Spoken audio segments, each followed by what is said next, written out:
Hola, buenas tardes a todos, buenos días, buenas noches. Los saluda Bernardo Riveros. Nos encontramos en What's Next con Bernardo Riveros, un podcast creado con el interés de hablar con invitados muy especiales y sobre todo hablar de esa pregunta que tal vez nos hemos formulado a muchos en algún momento. What's next? ¿Qué viene después y ahora qué? Hoy tengo un invitado súper especial, un invitado que solo de estar aquí con él compartiendo esta mesa me siento nervioso, porque es alguien con una trayectoria increíble y ya lo vamos a conocer, nada menos y nada más que es Mauricio Navas Talero. Mauricio, buenas tardes, gracias por aceptar mi invitación, es un gusto, un honor tenerte aquí conmigo. Ay, Bernardo, gracias. Yo te aseguro que en 2 minutos ya no tienes nervios, porque no hay por qué, pero entiendo. Y muy contento, pero más que no, contento, no. Para mí este es un momento muy especial porque ya seguramente lo hablaremos el tema, pero yo estoy muy agradecido contigo. Bueno, gracias Mauricio. Contémosle a la audiencia primero, la primera pregunta es, ¿quién es Mauricio Navas Talero? Obviamente para los que somos colombianos, para tal vez personas de mi generación, hemos escuchado tu nombre muchas veces, pero habrá algunas personas que de pronto no están enterados quién es. Contémosles quién es Mauricio Navas Talero. Vale, voy a contar la parte, digamos, objetiva de mi hoja de vida, Ujú. que de pronto no tiene mucho que ver con quién es Mauricio Navastelo, sino lo que yo he hecho. Yo pues soy muy reconocido en Colombia por haber escrito la primera versión de Azúcar en 1990, que fue un programa que a la televisión colombiana le generó un precedente, un antecedente y un después, un What's Next. Luego, otra obra mía muy importante fue La Alternativa del Escorpión, la primera vez que se habló de periodismo en televisión, que fue escrita junto con mi amigo Mauricio Miranda, que descansa en paz, y que fue dirigida por mí. Luego el país vuelve a saber de mí con otra historia que se llama María María, que también se lleva todos los premios, que dirigí yo. Luego el país vuelve a saber de mí por una historia muy mítica y muy recordada, muy bien recordada, que se llama La otra mitad del sol. Y recientemente, pues para generaciones más próximas, digamos, hay una obra mía que se llama Pura Sangre, una telenovela que me gustó muchísimo y viajó muy bien por el mundo entero. Y digamos que en términos de hoja de vida, te podría decir una cantidad de cosas más, pero ya con eso, que el que no me conozca, el tipo realmente, el tipo de azúcar, fundamentalmente, mira, se me olvida la más sonora de todas, la mujer del presidente, que esa también es una historia que todo el mundo conoce. Uh-huh. Ok, wow. Ahí nada más nombraste como 7, 8 Y se me iba olvidando obras la mujer del presidente, sí. bien importantes. Oye, qué interesante. Y cuéntanos, hablemos de esa primera experiencia. Esa primera experiencia, tuve la oportunidad de compartir hace poco contigo, que estábamos cenando y me contabas una historia de ese momento cuando te dan esa oportunidad con tu primer trabajo grande, llamémoslo así. Uh-huh. Creo que me hablabas con un director, Pepe Sánchez, si no estoy mal. Mm. Cuéntanos cómo fue ese momento que me dijiste muy buenas referencias de Pepe, de cómo manejó la situación, cómo te invitó a que hicieras parte de esto. Mm. Cuéntanos un poco. Yo me imagino que todos, estoy seguro que si te preguntara a ti, tú me dirías lo mismo. Todos tenemos en la vida por lo menos una inspiración en carne y hueso. Igual para algunas personas es el papá, un amigo, un tío, un profesor. En mi caso yo tengo en mi vida algunos mentores muy significativos en mí. Solo que Pepe es muy significativo más que muchos otros porque era muy difícil ingresar a la televisión. Y yo un día lo abordé desprevenidamente, no tenía antecedentes para buscarlo, nada. O sea, lo busqué como se dice en Colombia, como cualquier hijo de vecino. Y lo conocí, un hombre de una generosidad, de una condición humana ideal, siendo el hombre tan famoso y tan celebrado que era en Colombia. Pepe era el ser más sencillo y más fácil del mundo. Y por eso lo pude abordar y decirle, yo quiero ser su asistente. Y él me miró y como que, bueno, Chino, pues sí, miremos a ver, Uh-huh. en un año estoy en una licitación, no sé qué, pero Y él no, con lo que no contaba Pepe es mi terquedad. Y al momento que él me dijo, como al año, yo lo busqué. ¿Se acuerda que usted el año me dijo? Y Pepe me dijo, dale, pues. Y por esos días me salió una beca, el de la Comisión Fulbright, para irme a estudiar televisión en los Estados Unidos. Una beca muy, muy, muy, muy generosa. Y él me dijo que sí. Y yo le pregunté, le dije, ¿y ahora qué hago? Usted me está diciendo que sí, y me acaba de salir una beca para irme a estudiar televisión, que era mi pasión en ese momento. Y le dije, no sé qué hacer. Me dijo, tráete unas cervezas y yo te digo qué hacer. Suavizaron el tema con las cervezas y primero. Me fui, compré unas Clausen en aquella época. Ajá. Llegué con las Clausen y me senté y me dijo, si yo fuera tú me quedaba, porque conmigo vas a aprender cosas que ya nadie te va a poder enseñar. Y yo no sé si tomé la mejor decisión, porque eso es una tontería pensarlo en este momento. Claro. Lo que sí sé fue que la decisión que tomé me gusta mucho. Y si la otra tenía otras cosas mejores, pues está bien en la otra, en la vida paralela. Pero esta me gustó mucho porque no solamente aprendí de televisión, sino aprendí del alma de lo que es hacer el arte, como lo hacía Pepe. Y eso estoy seguro que no me lo han enseñado allá. Y es el respeto que él poseía por el medio, por el espectador, por los compañeros de trabajo, por las personas del equipo. Nunca lo vi ni remotamente maltratar a nadie. Claro. Y aún así, todo le salía mejor que bueno. Ya. Era básicamente ir a estudiar televisión o aprender de alguien que sabía mucho más en la práctica.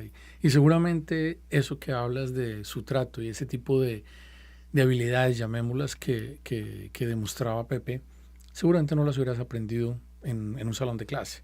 Eso es lo más probable, ¿cierto? Con seguridad. Qué interesante, qué interesante.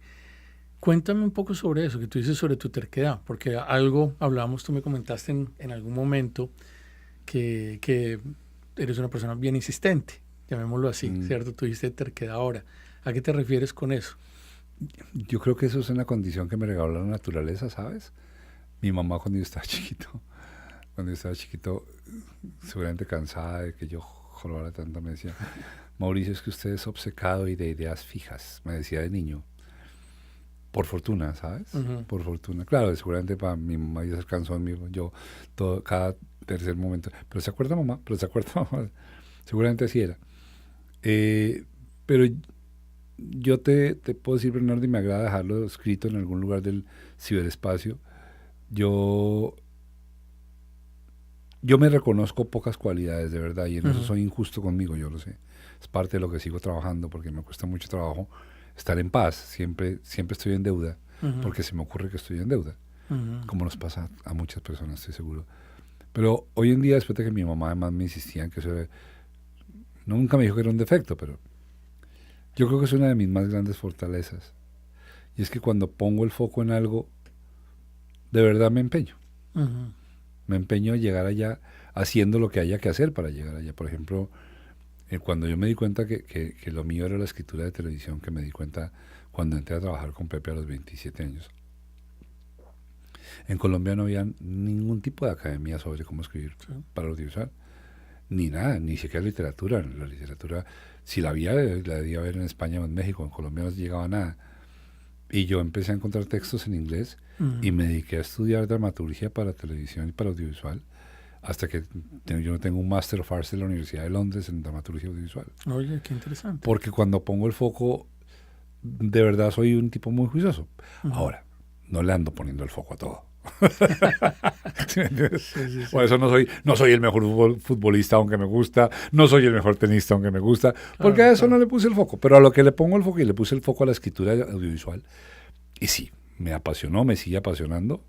La he estudiado como hay que estudiar algo, y a eso se refería mi mamá con ser obcecado y de ideas fijas. Ahora, también para las cosas no trascendentales soy obcecado y de ideas fijas. ¿Como un ejemplo? Por ejemplo, yo soy piloto de avión. Ah, ok, no sabía esa parte. Okay. Yo a los 6 años me enamoré de los aviones. Y a los 20 fui auxiliar de vuelo de una compañía que se llamaba Braniff International. Sí, claro. Y yo trabajé en Braniff 2 años. Me conocí el mundo entero, volé lo que quieras. Pero yo, después cuando me bajé de eso, el alma me dijo, ¿usted cree que me engañó? Usted no voló nada, usted era mesero de avión. Eso era como estar en un restaurante pero que movía. O sea, no me venga a decir que ya volamos. Sí. Hermano, y se me entra esa mortificación tan grande. Y yo en Colombia, pues en Bogotá, cuando pasaba por el aeropuerto de Guaymaral, que es donde el aeropuerto Sí. de los aviones privados, Ujú. que están ahí parqueados, uy, Bernardo, para mí era incómodo. Yo pasaba y mi alma me decía, no pudo, ¿no? Tienes algo pendiente ahí. Sí, era horrible. Era un sufrimiento muy refinado, si quieres, muy Ujú, secreto. ujú. Porque, pues, imagínate, llegar uno con ese sufrimiento a la casa. No, pues, no sufras tanto, pues. Pero yo sí sufría, sentía, si lo quiero tanto, ¿por qué no lo he logrado? Ujú. Y lo logré. Un día fui motivado por una pena de amor, por la pena de amor de la separación de la mamá de mi hijo. Y eso me dio muy duro. Y yo dije, ¿y ahora qué me quedó? Mi gran ilusión, que era este hogar y esta historia, ya no está más. ¿Yo qué hago? Y una vocecita levantó la mano. Como en la película, esta metáfora aparece perfectamente igual en una película de Bruce Willis que se llama The Kid. Ujú. Yo la película la vine a conocer después y fue lo mismo. El niño interno me levanta la mano y me dice, entonces ahora sí volemos, ya no hay nada más que hacer. Pero Ujú. volemos. Bernardo, y me paré del computador, yo estaba escribiendo, me paré del computador y le dije a mi sobrina, que era mi asistente, y dije, oiga, acompaña a contar una escuela de aviación. Y me fui para Guaymaral. Y la primera a la izquierda. Si tú llegas es lo mismo, primera a la izquierda. Yo no escogí un club, no, primera a la izquierda y entré ahí. Qué buenas tardes que para lo de la aviación. Sí. Y me agarró una señora que descansa en paz ahora, Betty. Descansa en paz mucho esa señora. Y me tenía matriculado para la escuela de tierra. Y yo dije, pues hago la escuela de tierra, qué carajo. No, hermano. Los pilotos, Te metiste en los todo. pilotos avesados dicen que la aviación es una intoxicación con mercurio. Ujú. Para los que no lo sepan, cuando el mercurio entra a tu cuerpo ya nunca se va. Puede que no te Ya, mate, ok. pero ahí te quedó el mercurio. El mercurio Ok. no lo elimina nada. La aviación es una intoxicación con mercurio. Ya. O sea, se vuelve una cosa. Entonces también me dediqué y estudié y con una pasión. Y hoy en día, pues yo soy piloto privado de IFR. O sea, yo vuelo por instrumentos de aviación. Oh, qué bien, súper. O sea que estuviste en un momento de What's Next. Eso es, por lo que me cuentas, estuviste en un momento de ahí, bueno, ¿y ahora qué? What's Next? ¿Qué viene? Es que tu título, cuando me lo contaste y ahora que lo veo aquí escrito, es muy evocativo. Ujú. Tan evocativo como la frase que encontré al bajar la escalera de tu estudio, que es tu Ujú. casa también, donde dice, sometimes you win, sometimes you learn. Yes. Mira, me pasa lo mismo que con What's Next. Ujú. Son detonadores que si estás poniendo cuidado a lo que estás leyendo, inmediatamente te tiene que abrir. Sí. Y What's Next, cuando me estaba sentado aquí mientras Esteban, tu hijo, organizaba todo, me quedé pensando eso y dije, finalmente es que esa es la pregunta de la vida cotidiana siempre. Estábamos hablando esta tarde de personas, quizás uno mismo también ha pasado por ahí, no estoy criticando, estoy diciendo, oigo mucha gente que dice, no, yo llego a tal cosa y ya yo tengo resultado de esto y ya listo, ya con eso. Y yo hoy en día te digo, no, mano, no, esto Ujú. nunca se acaba. O sea, tú puedes saber, como dijo el doctor Manuel Cabrera Tejada, que descansa en paz, mi decano, me dijo, señor Navas. Yo tenía 22 y el doctor Cabrera debe tener 70. Me dice, señor Navas, venga, le cuento. Yo me la pasé toda la vida estudiando las respuestas a todas las preguntas. Ujú. Y cuando tuve todas las respuestas para todas las preguntas, me cambiaron las preguntas. ¿Te es familiar? Sí, sí, sí, claro. Total, total. El que crea que el cuestionario está resuelto es No, porque no. ya se murió o porque está loco. No, Esto, sí. esto es siempre. Absolutamente, Esto es absolutamente. siempre, esto es Sí. siempre. Y la intención del podcast, Mauricio, es tener personas invitadas acá como tú, porque yo sé que cada historia nos enseña algo, cada historia nos motiva. Nosotros estamos en Canadá, nos encontramos ubicados en Canadá en este momento, en una ciudad cercana a Toronto. Mauricio está aquí en Canadá también. Y muchos inmigrantes, en este caso particularmente hablando de Canadá, muchos inmigrantes vivimos esta pregunta con mucha frecuencia? Sé que es una pregunta muy abierta y que en cualquier entorno aplica, por supuesto, pero hablando en ese tema, nosotros no somos nacidos acá, venimos de otra cultura, venimos a probar, venimos a experimentar, tal vez salimos del país por la razón que haya sido, pero venimos a vivir nuevas experiencias y creo que esta es una pregunta que, como dices tú, es como un trigger de, bueno, ahora hice esto y ahora qué viene. ¿Qué viene más adelante? What's next en mis oportunidades? Oye, yo quería saber un poco, tú tienes un podcast también. Ahí lo Sí, estuve mirando. deliberadamente le hago propaganda. Sí, claro, ahí veo hay una mensaje subliminal ahí directamente, ¿no? Un podcast llamado Ser o No Ser. He ahí el podcast. He ahí el podcast, exactamente. Cuéntanos cuál fue la historia de ese podcast, de dónde salió ese podcast. Yo creo que vas a encontrar algunas similitudes por lo que estoy viendo en este momento en esta casa y con tu hijo. Este podcast nace de una conversación con mi hijo. Uh-huh. Mi hijo Fernando, que tiene 25 años, en ese momento tenía 23, 22 tenía. Y él estaba estudiando fuera del país y hablamos mucho. De hecho, te cuento la anécdota, hoy conversamos 5 horas por teléfono, porque yo no tenía nada mejor que hacer y él tampoco, y somos capaces de conversar 5 horas sin que se nos agote el tema. Uh-huh.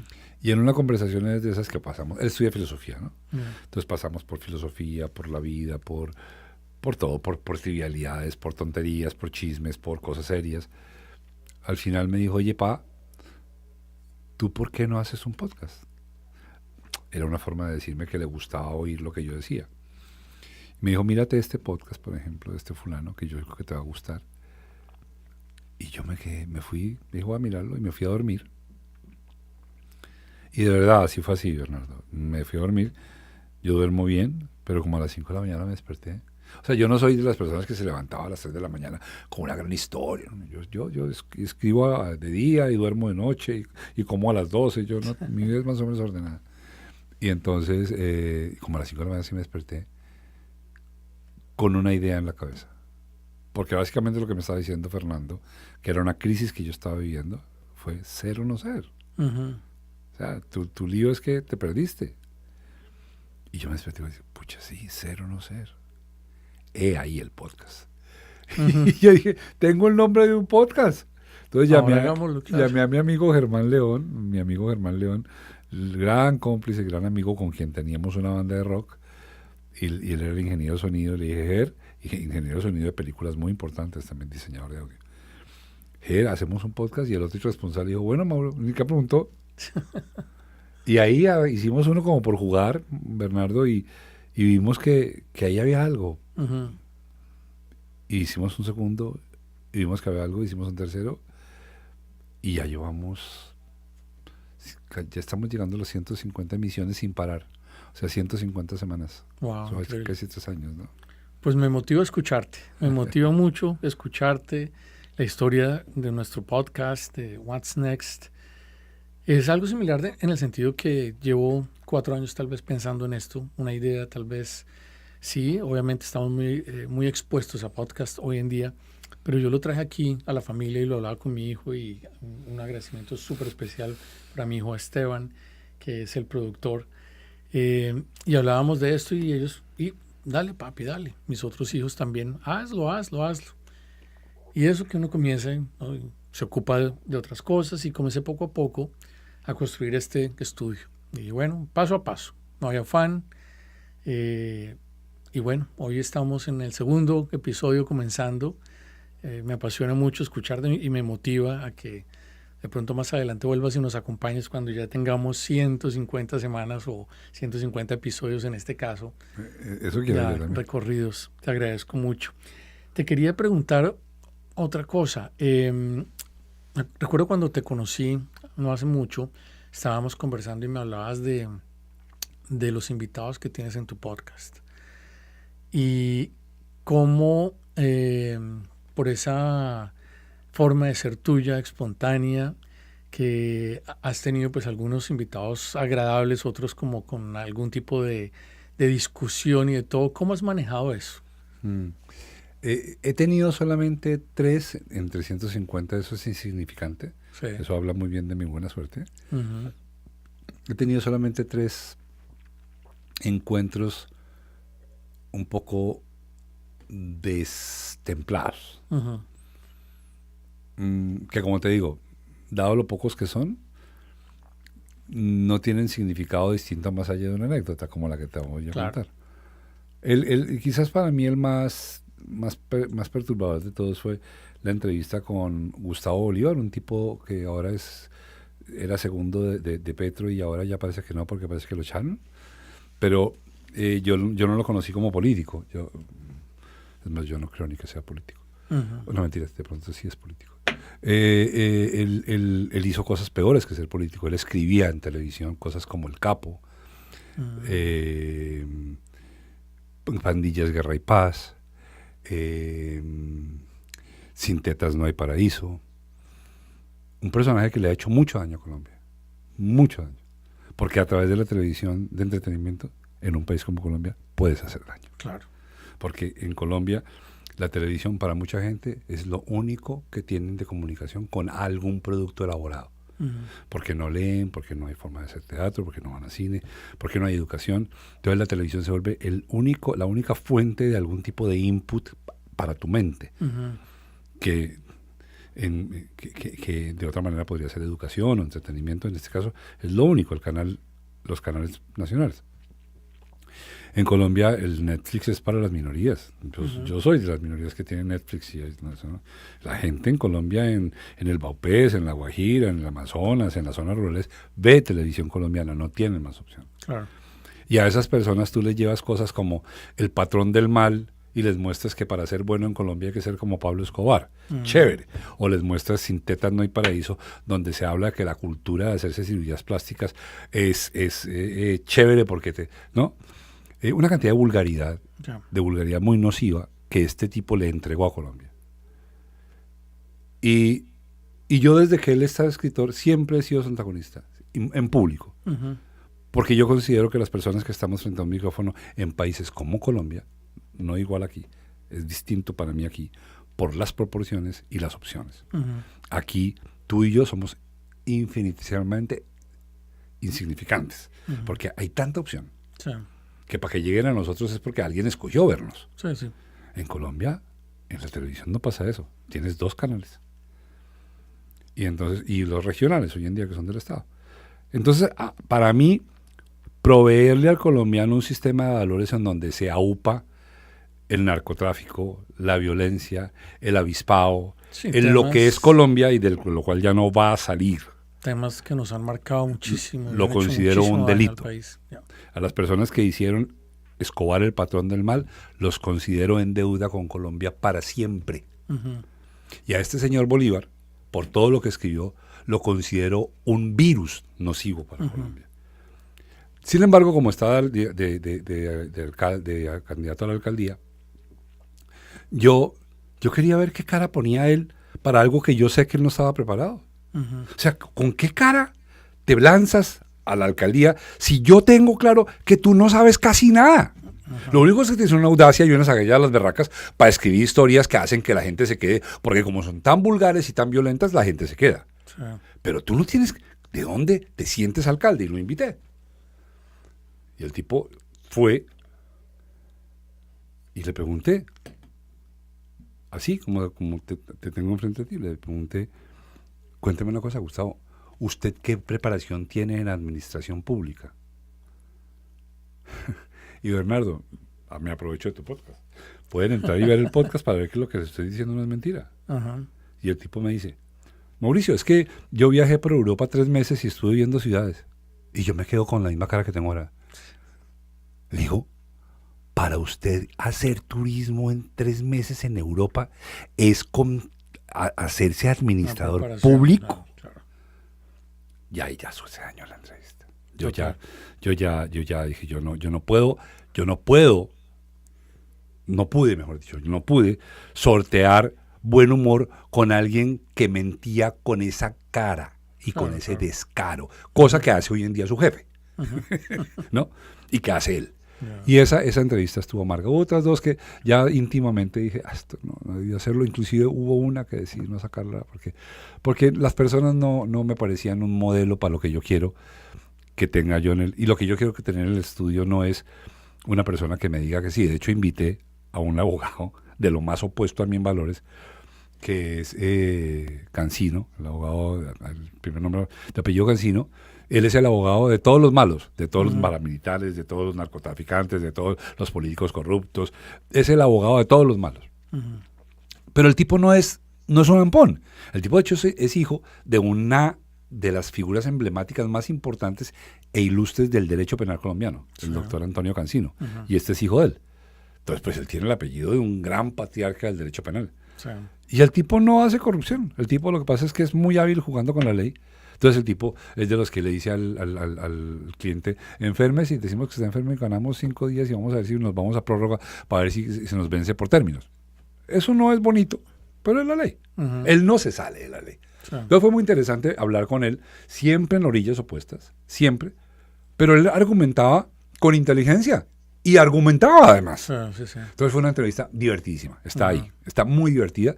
Y sabíamos, es la primera vez, porque además él dice que no es de ultraderecha, yo digo que sí, y yo les decía, yo en Colombia decía que yo quisiera conocer un derechista inteligente. Uno, ahora pienso que la estupidez es transversal. También quiero conocer un izquierdista inteligente. Bueno. Quiero conocer un petrista inteligente y un derechista inteligente. Bueno. Y el tipo me mostró que podía serse inteligente y ser de derecha porque la entrevista con él es muy divertida. Bueno, qué interesante. Cambiemos el tema un poco, un poco, alejémonos de la política. Hablemos de esos momentos, Mauricio, en tu vida. Nombraste uno cuando hablaste sobre la separación de la mamá de tu hijo, de tu esposa. ¿Qué otro momento en la vida recuerdas que ha sido así como muy trascendental, donde te has encontrado en ese What's Next? Hoy pues te encuentras en Canadá. Para mí este es un momento de What's Next, ¿no? Cuando nos conocimos hace un par de semanas. Pero cuéntanos un par de momentos en tu vida. ¿Y qué hiciste? ¿Cómo los viste y qué hiciste? ¿Cómo los enfrentaste? De pronto por memoria, digo por memoria porque lo tengo más cerca, tengo uno que no puedo dejar de mencionarte, y es cuando yo encontré en educar a mis hijos una gran pasión. Ha sido mi pasión. Lo único que yo sé que yo he hecho bien en la vida es mis hijos. Porque me dediqué a ellos con una pasión que a mí me desconcertó. Yo nunca en la vida quise tener hijos. No me interesaba. No era mi sueño. Los tuve por las razones que se tienen hijos, porque me enamoré de una persona y entonces las hormonas hacen lo suyo. Sí. Y cuando yo me di cuenta de que mi actividad hormonal y romántica tenía como resultado una persona de carne y hueso que me necesitaba para existir, hermano, a mí la vida toda se me modificó y yo me dediqué a sacar adelante ese proyecto, que es Valentina, mi hija, que vive hoy aquí en día. Luego, 10 años después, sin quererlo, pero me enamoré locamente también de nuevo de ella. Entonces me meto en la segunda tarea, que es Fernando, mi hijo, el autor del podcast.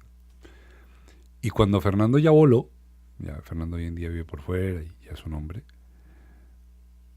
la pregunta no es que yo me la hice. Sí. Es que un día, frente a mis ojos, toda mi existencia era un What's Next.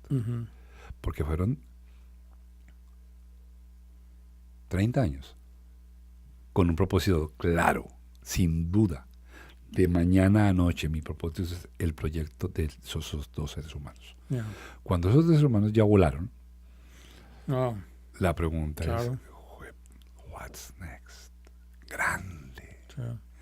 Grande, porque esa pregunta me llega a mí con los 60 años, que también es una edad interesante, porque te pone en perspectiva ya otras cosas. Ya cuando tienes 60, ya miras adelante y dices, ok, ya en el horizonte se ve el final, ya lo ves. Sí. No pasa a los 20, aunque el final esté. Está a los 10, a los 13 y a los 1. Pero a los 60 sí ya se ve la lineecita. Y en el tramo, desde aquí hasta la lineecita, que yo espero que sea en mi caso, por lo menos de 35 años más, es lo que le pido a la vida. Yo quiero vivir mucho. Yo, ok, perfecto. Te van a dar los 35 haciendo qué. What's next? Exactamente. ¿Ves? Claro. Y es una pregunta que que de verdad me parece que tienes un gran nombre. Es Gracias. el que no la entienda, pues entonces no lo entrevistes, no se lo merece. Es que es una pregunta que está todos los días de la vida y que soy de la opinión que a los niños les deberíamos contar eso. Ujú. Que nos deberían haber contado de niños que todo pasa. La cultura nos vende la mentira de las permanencias. Sí. Entonces, y para siempre, no. No, no, no. Nunca pienses que algo es para siempre porque vas derecho a un dolor muy grande. Ujú. Piensa que lo que estás viviendo un día ya no va a estar. Vívelo con mucha intensidad. Y si es dolor, dale también para que pase rápido. No, para que pase rápido no. Para que pase en el tiempo que tenga que pasar. Y no más. Porque si te rehusas, se va a demorar más en pasar. Ujú. Porque el what's next lo vas a tener hasta los 100 años si llegaras a vivir 100. Sí, claro. Entonces, mi pregunta ahorita es, estoy en eso. Por eso es lo que te contesto. Cuando mis hijos se vuelan ya y la situación en Colombia se hace tan incómoda para mí, la pregunta es, bueno, ¿y qué? Pues clarísimo que no me va a pegar un tiro, está clarísimo. Ujú. Eso está descartado. Clarísimo que no me va a volver alcohólico, que me va a volver drogadicto, clarísimo. No por nada, no, a mí me gusta estar despierto en la vida, no dormido. Sí. Un drogadicto está dormido, un alcohólico está dormido, yo tomo, yo soy hombre rumba, pero no quiero que nada me gobierne la vida. Entonces, si la gobierno yo, entonces, ¿qué? Y como la vida es tan buena conmigo, ya te conté, pues, rápidamente, pues me dan la residencia permanente. Ingreso a Canadá, va a ser 2 meses dentro de 8 días. Y veo que la vida me está indicando un estupendo what's next, y es construir un nuevo mundo. Ujú. Profesional, financiero, social, Ujú. conocer personas que de otra manera no habría conocido y que traen historias que de otra manera no me las habrían contado, porque pues la historia de un migrante es muy distinta a la historia de una persona que reside donde nació. Sí. La migración seguramente es un fenómeno ya muy estudiado por sociólogos, psicólogos, el proceso es interesantísimo. Quiero construir en Canadá un mundo distintísimo al que tenía, por ejemplo, no me interesa aquí ser estrella de la televisión, nada. Yo quiero hacer cosas como, por ejemplo, podcast para la comunidad canadiense, hablando del Canadá, por Ujú. ejemplo, o también estoy pensando en hacer un podcast sobre finca raíz, que me contaron que no había de eso en español y por qué no. Quiero tomar fotografías otra vez, yo inicié en la fotografía. Vienes con la mente abierta. Entonces quiero volver a tomar Muy fotos. bien. Tengo amigos realtors a los que les he dicho, déjenme tomar las fotos de su lugar. Yo, págueme lo que quiera, pero déjenme tomarles eso. Sí, Mira la cantidad de cosas nuevas que tengo por aprender claro, en el What's Next. claro. Y eso es súper importante y me encanta. Al comienzo dijiste algo cuando nos contabas la historia de Pepe, que tenías tu beca para ir a estudiar inglés, para estudiar televisión, y a la vez tenías ya una oferta para hacer algo con Pepe. Ahí ese momento es un momento muy, muy determinante. Yo recuerdo estuve en una situación similar y creo que te lo había contado cuando nos conocimos. Yo trabajaba en el área de publicidad y trabajaba desde la perspectiva de la agencia de publicidad allá en Colombia. Y yo quería estudiar cine, pero yo no hablaba inglés, entonces tenía que estudiar inglés primero para poder estudiar cine, porque en Colombia pues no se estudiaba cine en ese entonces. Y ese director con que yo quería trabajar, de apellido Piñeros, Antonio José Piñeros, era como esa persona referente con quien yo quería trabajar, a que yo admiraba como profesional. Y preciso, le voy yo a decir, Antonio José, yo dije, como por dejar las puertas abiertas, le voy a decir, me voy a ir a estudiar inglés con la intención de estudiar cine. Y pues no sé, yo regreso en un año, año y medio, lo que sea, como por dejar la puerta abierta. Y el mismo día que le estoy contando que me voy a ir a estudiar inglés ya con la matrícula pagada y de todo, porque no era una beca como el caso tuyo, él me dice, oiga, ¿usted tiene visa para Estados Unidos? Y yo, sí, tengo un proyecto para ir a hacer 5 o 6 comerciales para Toyota, se puede ir pasado mañana. Y yo, ese trabajo que había esperado un buen tiempo, que estuve por un tiempo desempleado por la crisis allá en Colombia, y me lo propuso en el momento que ya tenía yo algo planeado. Yo me quedé pensando igual como dijiste tú, ¿qué hubiera pasado si yo me hubiera quedado en Colombia? Hasta que un día también dije, pero ¿para qué pienso eso? Lo único que sé es que, pues sí, de pronto no estaría aquí en Canadá, pero no, yo creo que cada historia, y eso es lo más importante, cada historia es muy valiosa y tenemos que hacerlo mejor con la historia que tenemos. Porque pudo haber sido una historia diferente en Colombia, seguramente. Otra historia aquí en Canadá, que es la que estoy viviendo hoy en día, ¿cierto? Pero no quiere decir que una ha sido mejor que otra, sino es cómo enfrentamos lo que estamos viviendo el día de hoy. Ahí viene el What's Next. El What's Next es con lo que tenemos hoy en día, no con lo que soñaríamos tener o de pronto ni siquiera vamos a tener, ¿cierto? Entonces me hizo pensar mucho eso porque fue algo muy similar.